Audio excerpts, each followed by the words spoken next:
ಪ್ರಸ್ತಾವನೆ. ಭಾರತದ ಜನಗಳಾದ ನಾವು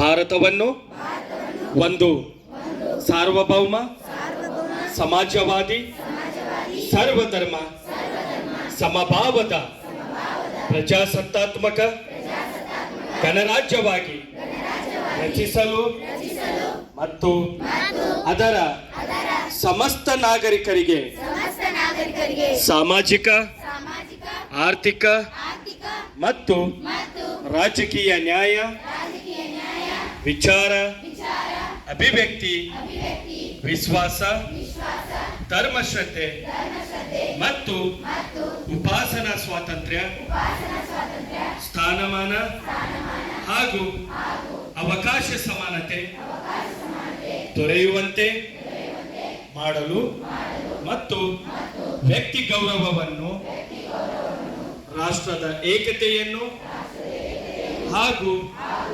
ಅಖಂಡತೆಯನ್ನು ಸುನಿಶ್ಚಿತಗೊಳಿಸಿ ಅವರಲ್ಲಿ ಭಾತೃಭಾವನೆಯನ್ನು ವೃದ್ಧಿಗೊಳಿಸಲು ಶ್ರದ್ಧಾಪೂರ್ವಕ ಸಂಕಲ್ಪ ಮಾಡಿದವರಾಗಿ ನಮ್ಮ ಸಂವಿಧಾನ ಸಭೆಯಲ್ಲಿ 1949ನೇ ಇಸವಿ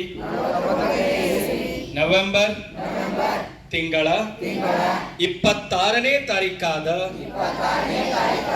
ಈ ದಿವಸ ಈ ಮೂಲಕ ಈ ಸಂವಿಧಾನವನ್ನು ಅಂಗೀಕರಿಸಿ ಅಧಿನಿಯಮಿಸಿ ಅರ್ಪಿಸಿಕೊಂಡಿದ್ದೇವೆ. ಧನ್ಯವಾದಗಳು.